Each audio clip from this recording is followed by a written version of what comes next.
Ok, buenas tardes tengan todos ustedes. Bienvenidos. Gracias por acompañarnos, tanto aquí presencial como los que están conectados en línea. La secuencia de la plática del día de hoy, que es la última que vamos a tener en el 2022,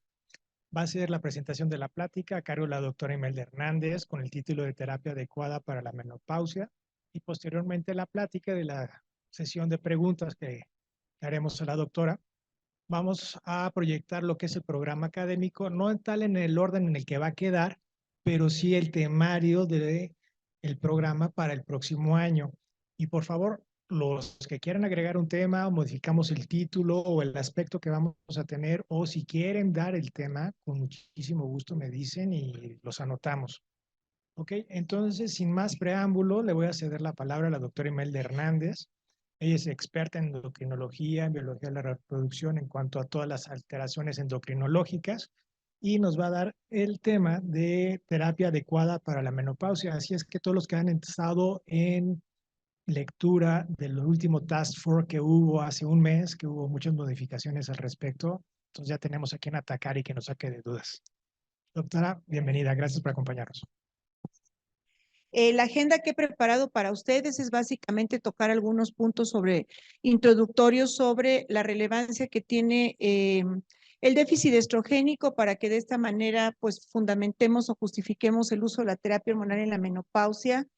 Básicamente hablar de cuáles son las opciones terapéuticas en general en relación a las distintas vías de administración. Y después me daré a la tarea de hablar de tres productos principales que son los estrógenos equinos conjugados, en la presentación de tabletas de 0.625 miligramos, de hablar de una sustancia que está catalogada dentro del grupo de los fitoestrógenos, que en realidad cuando vemos su comportamiento biológico no se comporta propiamente como un fitoestrógeno, pero se encuentra en esta categoría, que es la simicifuga racemosa, y la terapia local para el síndrome genitourinario de la menopausia, que son los estrógenos equinos conjugados para administración local. Algo que es importante resaltar es que, bueno, aunque está por demás hablar de la definición de la menopausia, sí hay que recordar que desde la perspectiva de menopausia inducida, el escenario clínico cambia totalmente cuando se trata de una paciente solo con histerectomía que aquella paciente que se sometió a una oforectomía bilateral, por el hecho de que más tempranamente esta última se expondrá a un déficit estrogénico que redundará en un incremento de la sintomatología vasomotora, que es la que se presenta con más frecuencia de primera instancia, pero lo más relevante es incrementar el riesgo de complicaciones cardiometabólicas a mediano y a largo plazo. Mientras que en aquella paciente que únicamente se somete a una histerectomía, pues el escenario será totalmente distinto porque conservará este aporte estrogénico. Es importante resaltar que cuando nosotros enfocamos los estadios de la menopausia de acuerdo a esta propuesta de la doctora Susan Harlow para evaluar los estados reproductivos a lo largo de la vida de la mujer, el aspecto importante es que en relación a los cambios fisiológicos, fisiopatológicos que se generan por la deficiencia estrogénica, por el envejecimiento ovárico y el agotamiento folicular, desde momentos tempranos, aproximadamente entre 3 a 5 años antes de que la paciente debute con la menopausia, va a empezar a haber fluctuaciones primero en la síntesis de progesterona, en donde el propósito fundamental de el tratamiento ideal en esta fase del ciclo es la administración de solo progestinas de segunda fase y tomar en cuenta también que los ciclos menstruales van a empezar a ser mucho más largos, van a ser ciclos menstruales menos frecuentes que básicamente se van a caracterizar por ser ciclos anovulatorios y las fluctuaciones de estrógenos empiezan a presentarse. Al presentarse estas fluctuaciones de estrógeno, no necesariamente se van a acompañar de incremento en los niveles de la hormona folículo estimulante, puesto que estos niveles de hormona folículo estimulante no van a ser necesarios para compensar la retroalimentación negativa de los estrógenos que aún se están produciendo. De ahí que en este momento, y más aún después de que se establece la menopausia, que recordaremos que es el punto de corte de 12 meses en una cuenta retrospectiva de ausencia menstrual, en ninguno de estos momentos, de acuerdo a los últimos consensos de los últimos 15 años, es necesario que cuantifiquemos ninguna gonadotropina, ningún estradiol para poder dar diagnóstico de transición a la menopausia o bien de menopausia. Algo que es característico en la etapa de la transición es que la sintomatología va a prevalecer ese síndrome vasomotor de la menopausia, que generalmente empieza en la etapa última de la transición y que va a permanecer hasta la posmenopausia temprana. Hay que recordar que el hecho de dividir a la posmenopausia en temprana y tardía tiene como propósito fundamental el que nosotros básicamente ubiquemos cuáles son las complicaciones metabólicas y cardiovasculares que en ese momento acompañan a la paciente. Así tenemos que, de acuerdo a las distintas descripciones, aunque en la clínica no siempre es así, en la consulta cotidiana, en teoría, genitourinario de la menopausia se presenta alrededor de 6 años después de que la mujer debuta con un déficit estrogénico, mientras que alrededor de la posmenopausia tardía, que es después de ese periodo hasta la muerte de la paciente, se va a incrementar la frecuencia de presentación de enfermedades cardiometabólicas como diabetes, hipertensión y algunos cánceres no necesariamente hormonodependientes. Ustedes recordarán este estudio, que es un estudio en el que probablemente algunos de ustedes participaron, en donde nuestro propósito fundamental era establecer cuál era el comportamiento de la menopausia en la mujer mexicana en los distintos estados del país, tomando en cuenta que había publicaciones del resto de Latinoamérica y países europeos, pero hay que recordar que la menopausia es una entidad fisiológica que tiene una dependencia con el ambiente, que tiene una dependencia con la genética y adicionalmente también tiene una dependencia racial. Y por supuesto, no hay que perder de vista que nosotros en nuestro país tenemos la mayor predisposición genética para padecer hipertensión, obesidad y diabetes mellitus, de ahí que el comportamiento de la menopausia tenga más implicaciones cardiometabólicas. En este estudio, lo relevante es que, bueno, el punto promedio de aparición de la menopausia fue a los 49.5 años en todo el país, porque hay que destacar que por estados esto tenía cambios discretos en cuanto a entre 3 a 7 meses. Y algo que hay que resaltar es que dentro de las mujeres que se encuestaron, las pacientes que habían presentado menopausia natural eran aproximadamente el 40%, pero vean ustedes cómo casi un 20% de esta población estudiada eran pacientes que únicamente tenían histerectomía. Esto es algo relevante porque cuando seleccionamos la terapia hormonal sustitutiva, hace una diferencia con la combinación de progestinas o no. Esto no voy a redundar tanto al respecto porque ustedes saben perfectamente que cuando se trata de un estado hipoestrogénico, el déficit hipoestrogénico tiene implicaciones directamente en el sistema nervioso central, en el endotelio vascular. Por supuesto que si se pierde la producción de los estrógenos a nivel ovárico, no hay que perder de vista que los estrógenos que se producen ahí se pierden absolutamente, pero también se pierde el 50% de la producción de testosterona y el 25% de la producción de testosterona, perdón, y el 50% de la producción de delta 4 androstenediona. El resto de la producción androgénica la continúa la glándula suprarrenal, pero va a llegar un momento alrededor de los 60 años que esta producción también va a desaparecer. ¿Por qué es importante esto? Porque la producción suprarrenal que permanece después de la menopausia va a contribuir por aromatización periférica para la producción de estrógenos. De ahí que la paciente tenga una disminución sustancial de estrógenos, pero no es una disminución absoluta, por lo que se obtiene por aromatización periférica. Es importante también mencionar que este déficit estrogénico interactúa con distintos ejes endocrinos, como es el eje de la somatostatina, lo que tiene que ver con el perfil tiroideo y, por supuesto, la mayor biodisponibilidad de ácidos grasos libres, que entre otras cosas va a predisponer para que haya un mayor incremento en el colesterol, los triglicéridos, especialmente colesterol de baja densidad, y una tendencia a la hipoalfa-lipoproteinemia, que es la tríada lipídica que caracteriza a la paciente y que idealmente debemos de vigilar en la salud cardiovascular. No hay que perder de vista que en las mujeres en la posmenopausia se incrementa el riesgo de síndrome metabólico y que, por supuesto, este síndrome metabólico tiene un inicio, por supuesto, en la vida, en el historial de la vida reproductiva de la paciente, pero también la deficiencia estrogénica genera hiperinsulinemia, de ahí que el incremento en la insulina induzca la formación de mayores tejido adiposo, especialmente a nivel intravisceral, y recordando que este acúmulo de grasa intravisceral participa directamente para el incremento de riesgo cardiovascular.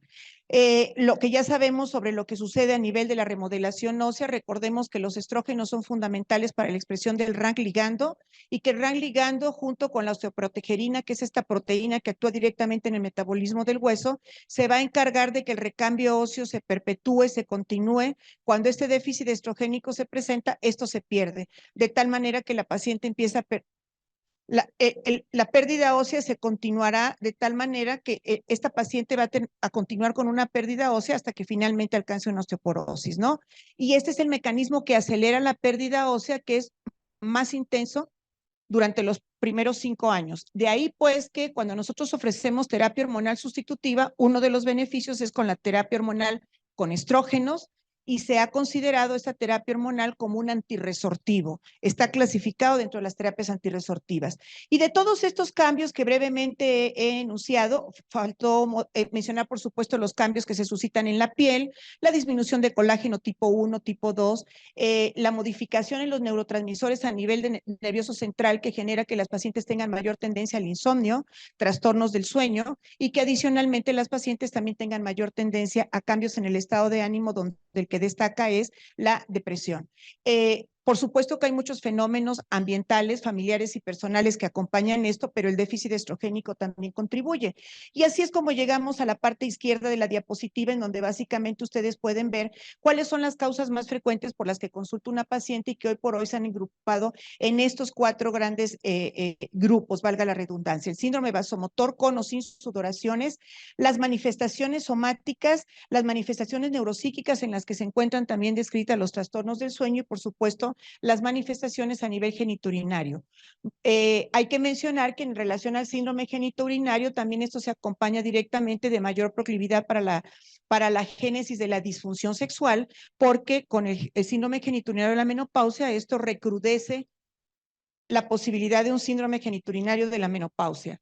El protocolo de atención para la paciente en la menopausia es un protocolo que no está de ninguna manera restringido a ciertos estudios de laboratorio o gabinete, sino que cada paciente tendrá que realizarse un estudio dependiendo del estigma clínico que tenga, de sus antecedentes personales y de sus antecedentes familiares. De acuerdo a estos autores, la sugerencia es, bueno, no voy a ver esto en lo que ustedes son expertos, solamente quisiera resaltar que idealmente a partir de los 50 años se debe de hacer un perfil tiroideo, porque las pacientes a partir de los 50 años, las mujeres, tenemos envejecimiento de la hipófisis, entonces la retroalimentación negativa de la T3 y de la T4 se pierde y es más frecuente que tengamos hipotiroidismo. Algo que es importante es que si dentro de la evaluación del hipotiroidismo encontramos niveles muy elevados de TSH, es importante considerar la cuantificación de anticuerpos antitiroideos, porque recordarán ustedes que los anticuerpos antiperoxidasa, especialmente más que los antitiroideos, son anticuerpos que participan para el endurecimiento del endotelio vascular y para inducir más dislipidemia, y entonces esto me ayuda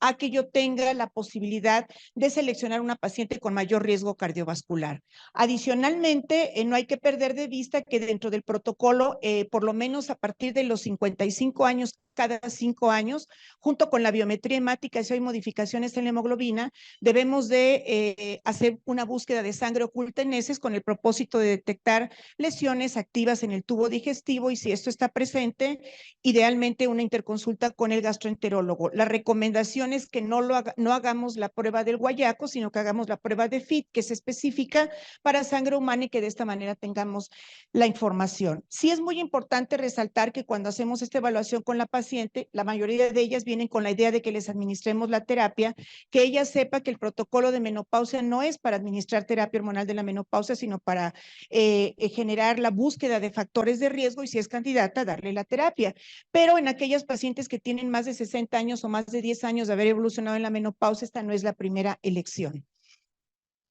Por supuesto, también recordando las 4 indicaciones que hoy por hoy son las que debemos de respetar para la prescripción de la terapia hormonal en la menopausia, son las que ustedes ven aquí: el tratamiento del síndrome genitourinario, del síndrome vasomotor, la prevención de osteoporosis y, por supuesto, el tratamiento de la insuficiencia ovárica prematura, que aunque ya estos cánones han cambiado, especialmente después que se hizo esta publicación hace 3 o 4 semanas de los criterios de elegibilidad para terapia hormonal en la menopausia, la diferencia quizá importante en relación al tratamiento de la insuficiencia ovárica prematura es que idealmente debemos de iniciar la terapia desde el momento del diagnóstico hasta por lo menos el momento esperado de la menopausia, para reducir riesgos metabólicos y riesgos cardiovasculares. Sí es importante resaltar en estas pacientes que Lo ideal para prescribir la terapia es sí y solo si la paciente se compromete a tener por lo menos una consulta anual para seguir ponderando los beneficios y los riesgos y que de esta manera la paciente se pueda beneficiar. Entrando en materia, pues voy a hablar primero de algunas opciones terapéuticas. Hay que recordar que básicamente solo tenemos dos, que son las opciones hormonales y no hormonales. Algo que es importante destacar es que hoy por hoy las opciones no hormonales incluyen, por ejemplo, el uso de fitoestrógenos. El fitoestrógeno al que me voy a referir hoy, que es la simicifuga racemosa, es un fitoestrógeno que no actúa a través del receptor estrogénico alfa ni beta, pero hay que recordar que algunos otros fitoestrógenos, como las isoflavonas de la soya, hacen su efecto a través del receptor alfa o beta. De ahí que yo siempre he considerado que los fitoestrógenos no pueden considerarse como una terapia no hormonal. Si hacen un efecto directamente en el receptor y se genera una acción biológica, entonces estamos teniendo una acción hormona receptor, y la única diferencia es que no son terapias que se han formado o se han elaborado a partir del sustrato que es igualmente al que produce endógenamente la mujer. Estos provienen de las plantas, pero finalmente tienen un efecto hormona receptor. Por supuesto que hay distintas otras opciones como la meditación, el yoga, el tai chi, que en la mayoría de los estudios han demostrado que como adyuvantes pueden ayudar, pero que de ninguna manera van a tratar la sintomatología más importante como el síndrome vasomotor. Una vez que he seleccionado cuál es el criterio para que yo administre terapia a mi paciente, pues la selección deberá ser de acuerdo a la razón por la que acudió, si yo voy a seleccionar la terapia local o una terapia sistémica. La terapia local está sugerida de primera instancia para las pacientes que tienen síndrome genitourinario de la menopausia como única manifestación clínica, aunque hay que recordar que la terapia sistémica también es una alternativa terapéutica que nos va a ofrecer mejoría para el síndrome genitourinario de la menopausia. Este tratamiento para el síndrome genitourinario lo vamos a ver reflejado después de 12 semanas de que iniciamos la terapia. De ahí la recomendación de los expertos de que si yo al inicio tengo una paciente que tiene un síndrome genitourinario severo, pero además tiene un síndrome vasomotor, puedo usar simultáneamente ambas fórmulas y después de 3 o 4 meses suspender la terapia local y continuar con la terapia sistémica. La diferencia importante que existe en relación a la terapia local con la sistémica es que adicionalmente mejora la lubricación,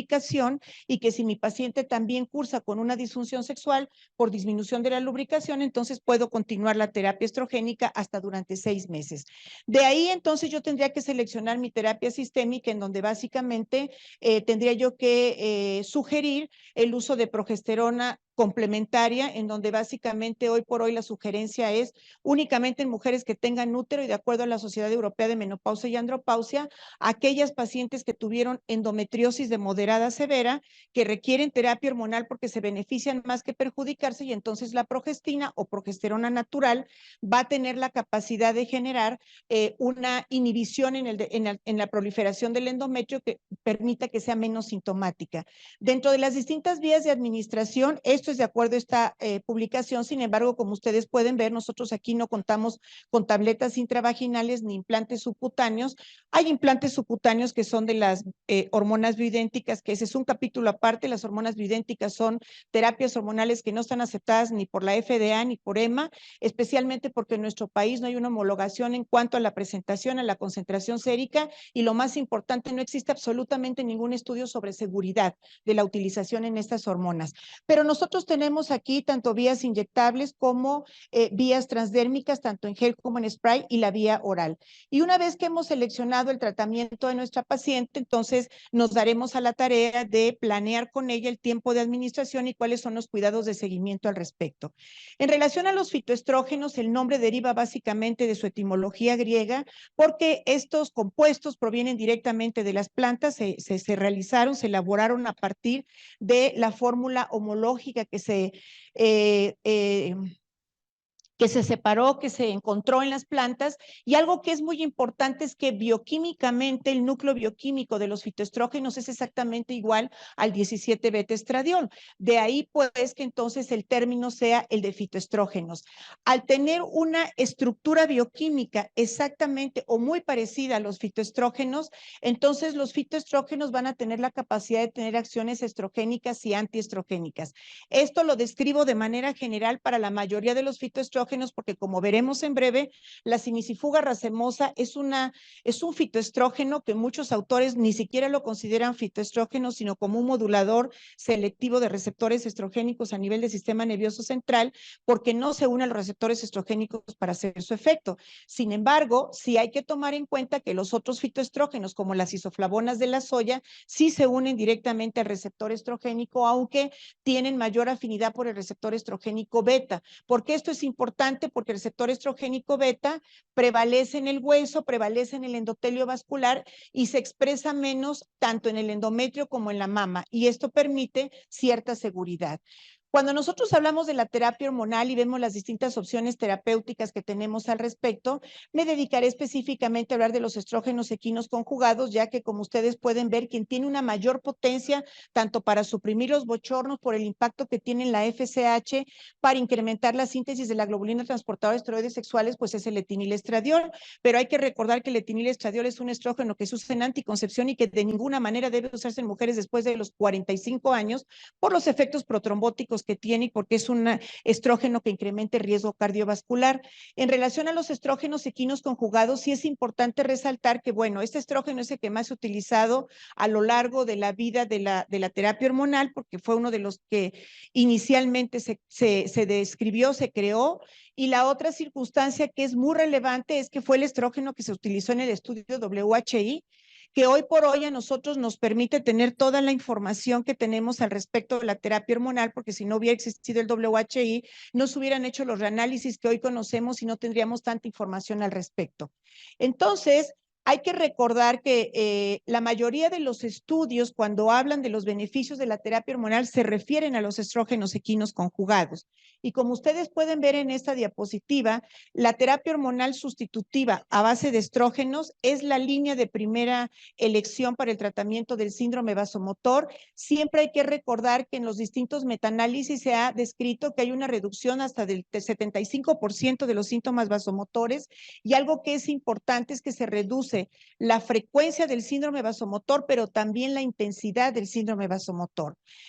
Aquí no lo tengo anotado, pero quisiera comentarles que en un estudio que se hizo hace 15 años, combinando estrógenos equinos conjugados con acetato de medroxiprogesterona en dosis promedio y en dosis bajas, se demostró que no solo los estrógenos equinos conjugados tienen un efecto para abolir el síndrome vasomotor, sino que cuando lo combino con acetato de medroxiprogesterona, este efecto se potencia. De ahí que se ha descrito que las progestinas también tengan un efecto aunado al estrógeno para disminuir el síndrome vasomotor, aunque la literatura demuestra que si yo solo administro progestinas a mis pacientes, la progestina no va a ser efectiva ni tiene ningún papel en la reducción del síndrome vasomotor. Lo otro que es importante es que desde el WHI se demostró que la terapia, ya sea con estrógenos solamente o con estrógenos más progestinas, tiene la capacidad de disminuir el riesgo de fracturas tanto de columna como de cadera. De ahí que hoy por hoy, como les decía hace un momento, sea la tercera indicación para la terapia hormonal y además esté considerada como una terapia antirresortiva. Este es el estudio que les mencionaba yo hace un momento. La terapia sistémica tiene los beneficios de restituir el pH vaginal, porque junto con el colágeno genera la producción de mayor cantidad de lactobacilos, entonces el ácido láctico va a participar a este respecto. También hay que recordar que solo la terapia hormonal local es la que se encarga de mejorar el trofismo y la vascularidad. Hay que recordar que cuando se pierde esta microvascularidad, las pacientes empiezan a cursar con más resequedad, y esto se sustituye cuando la vascularidad se hace presente y mejora la lubricación. Algo que es muy importante es que si nosotros lo comparamos con la terapia local, mejora la lubricación sustancialmente de manera adicional, y además esto va a contribuir junto con el incremento del flujo sanguíneo a aumentar la sensibilidad y, lo que es más importante, mejorar la satisfacción sexual para que los encuentros sexuales satisfactorios se incrementen en relación a lo que había cuando la paciente no recibía la terapia. Desde antes de que se publicara el WHI,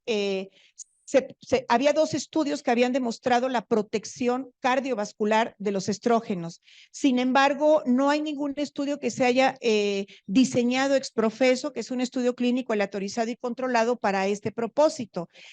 Hay que recordar que después del WHI, los estudios del doctor Mikkola y colaboradores, que es este grupo finlandés que se ha dedicado a demostrar cada vez con mayor vehemencia los beneficios de la terapia hormonal, este fue uno de los primeros artículos que se publicó en donde se demostró que a medida que nosotros administramos la terapia hormonal en la menopausia, ya sea solamente con estrógenos o estrógenos con progestinas, dependiendo de la progestina que se trate, nosotros vamos a tener una disminución en la aparición de las enfermedades cardiovasculares, y esto es de entenderse porque los estrógenos tienen un efecto benéfico para generar la liberación de óxido nítrico, inhibir la liberación de prostaglandinas y de citocinas, y esto genera que haya una disminución en este riesgo. Sí es importante resaltar que de acuerdo a este trabajo, a medida que transcurre más tiempo, la protección para el riesgo cardiovascular es mayor. Sin embargo, hoy por hoy, aún en el último consenso, no está indicado como una prevención primaria. Solo hay que recordar que es un beneficio adicional si lo administramos oportunamente, pero no es una prevención primaria. Y recordar que la evidencia ha demostrado que hay una reducción de riesgo cardiovascular que oscila entre el 18 al 54%. Quiero mostrarles estas dos diapositivas para partir a la revisión del WHI que se hizo, porque si ustedes recuerdan, cuando revisaron este estudio del WHI en el año 2002 que se publicó, este estudio en realidad lo diseñaron cardiólogos, porque el propósito fundamental, tomando en cuenta los dos estudios anteriores, era demostrar que efectivamente los estrógenos disminuyen la posibilidad de que se forme, que se incremente el grosor de la íntima media carotidia y que de esta manera se redujera la enfermedad cardiovascular. Entonces, el estudio fue perfectamente diseñado por cardiólogos, tomando una cohorte de mujeres con útero, las que a las demás se les administró acetato de medroxiprogesterona como protector del endometrio, y aquel brazo de mujeres sin úteros a quienes solo se les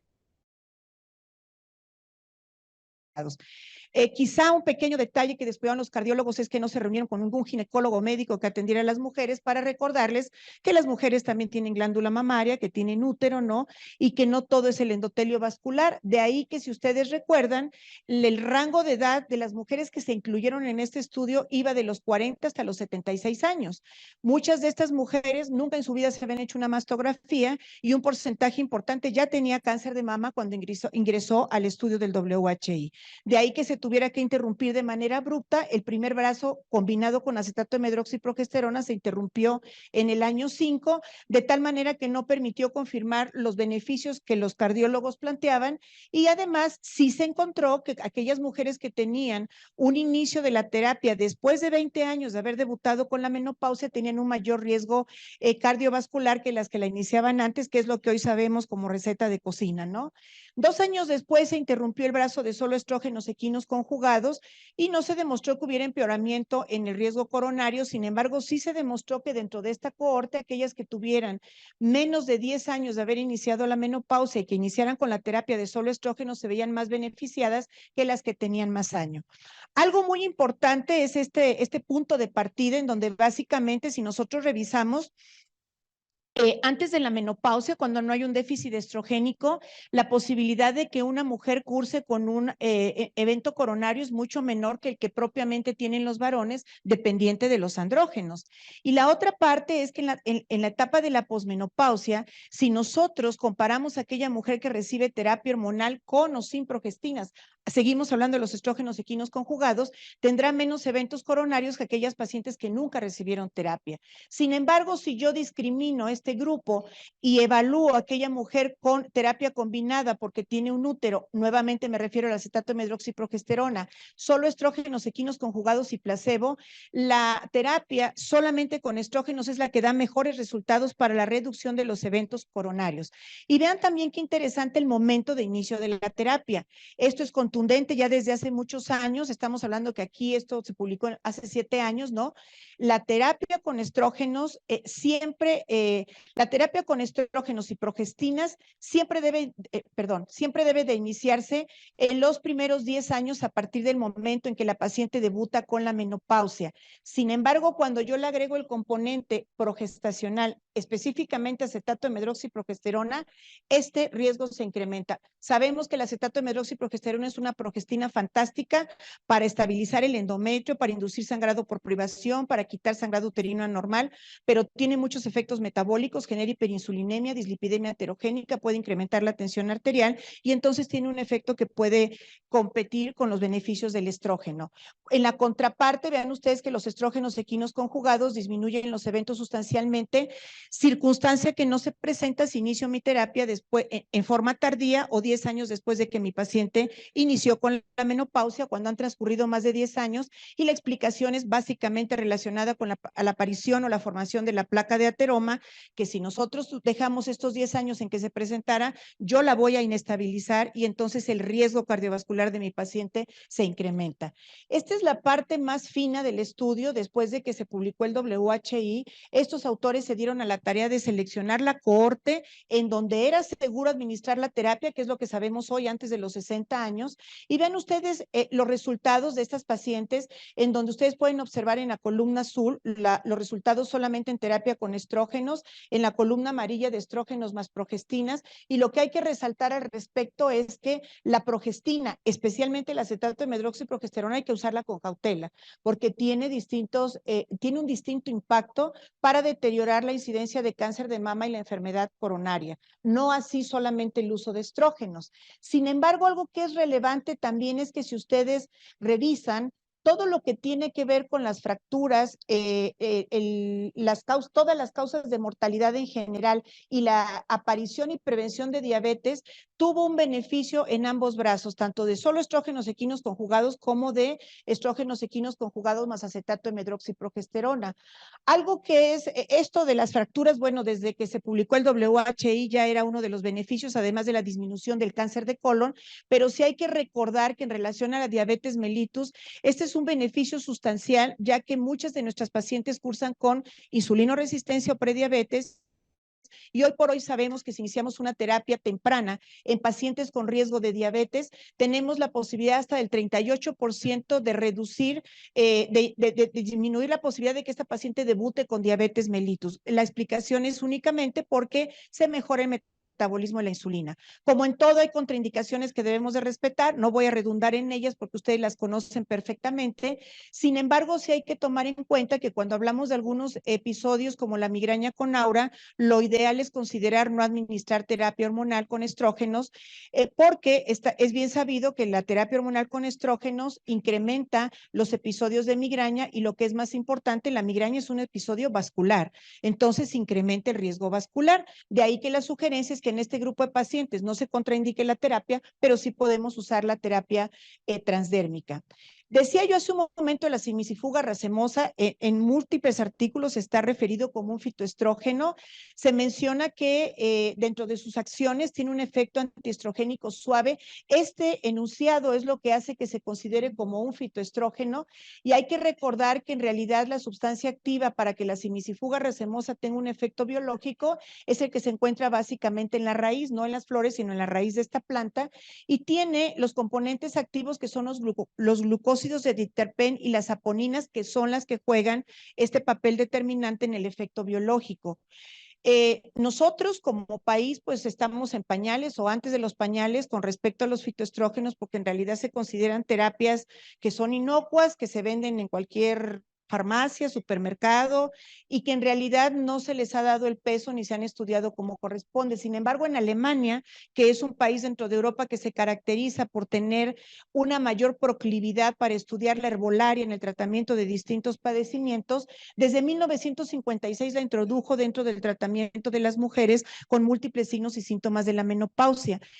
Hay tantos estudios de la seguridad y la eficacia de la simicifuga racemosa que en el periodo de 2011 al 2018, EMA, que es la autoridad similar a la FDA, para nada parecida a la COFEPRIS, ¿verdad?, que normalmente evalúa, permite y da la oportunidad de que eso se incluya dentro del arsenal terapéutico, y esto lo hizo de acuerdo a la literatura que existe con un nivel de evidencia 1 y recomendación A.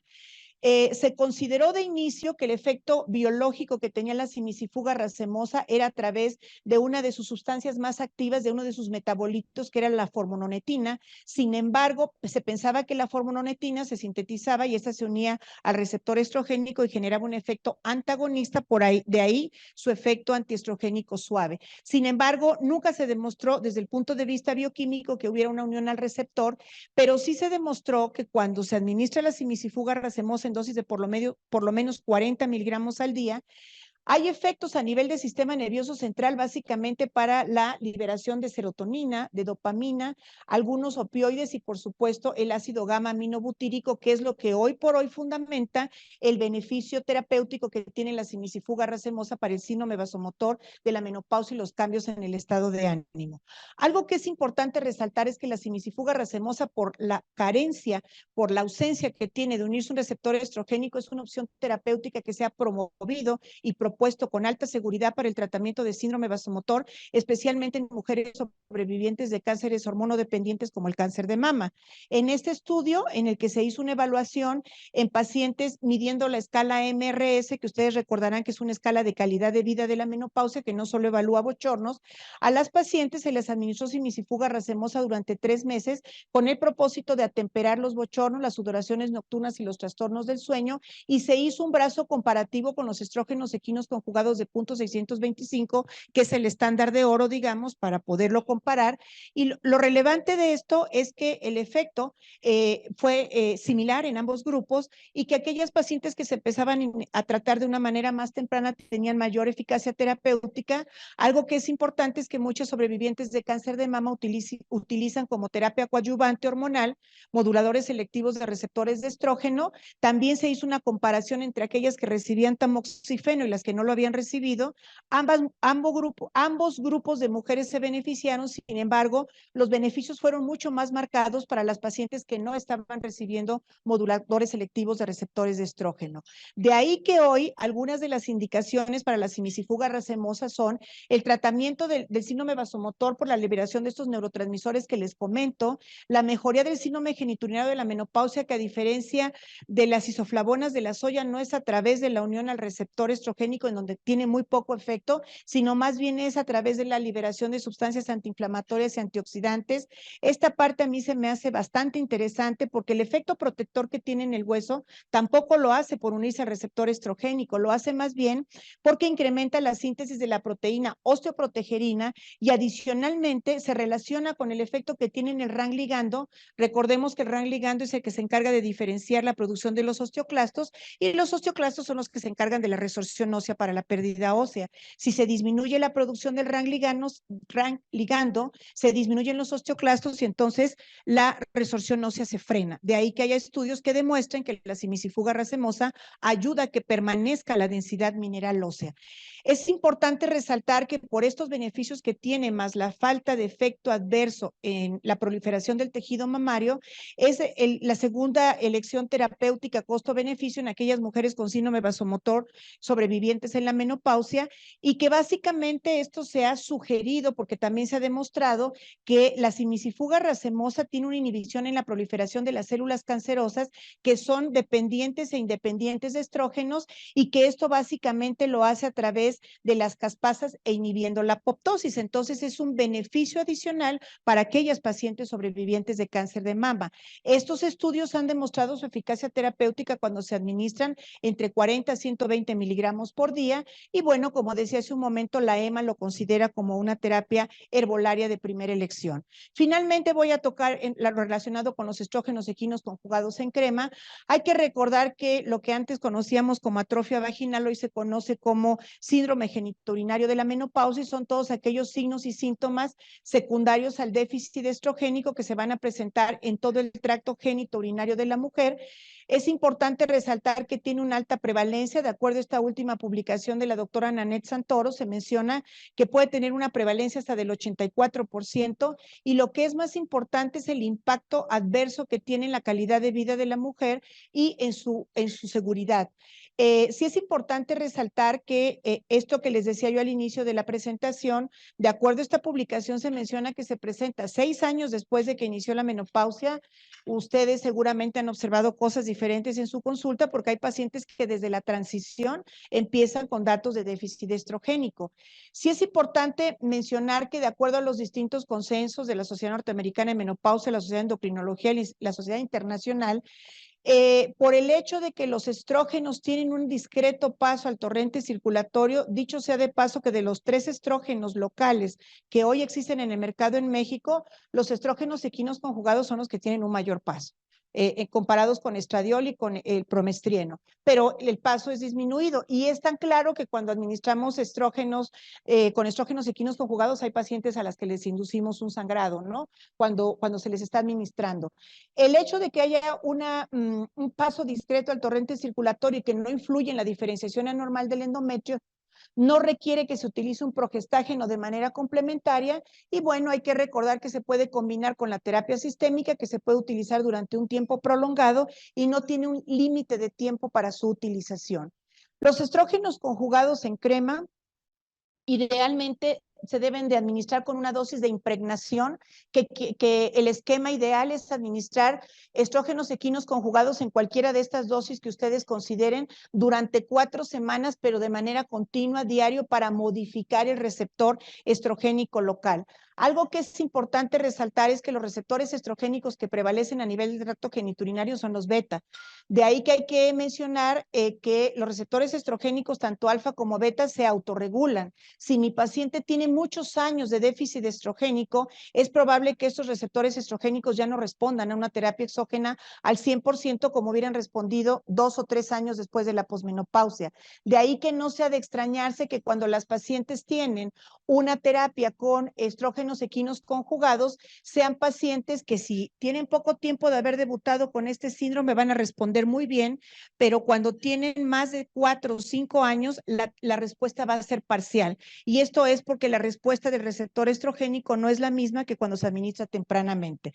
Se ha demostrado en los estudios que no suprime la FSH, que es la mayor evidencia de que no hay biodisponibilidad sistémica. Vean ustedes que la tasa de eficacia que se ha evaluado en distintos estudios se menciona que de dosis tan bajas como 0.3 a 1.25 miligramos administrado una vez al día, 2 a 3 veces por semana, pueden ser efectivas para revertir los efectos atróficos de la vagina y también para mejorar la sintomatología de la paciente. La sugerencia es que se administre por las noches. La única razón de que se administre por las noches es porque generalmente la crema se pierde cuando la paciente se encuentra en posición parada, y esto pues en teoría se disminuye cuando la paciente está acostada, ¿no? Los efectos que se han demostrado de la terapia estrogénica, que no, solo la terapia estrogénica hace esto, y la terapia con láser en manos expertas, porque también la terapia con láser hace exactamente las mismas modificaciones, y vean ustedes que revierte la atrofia vaginal, acidifica el pH,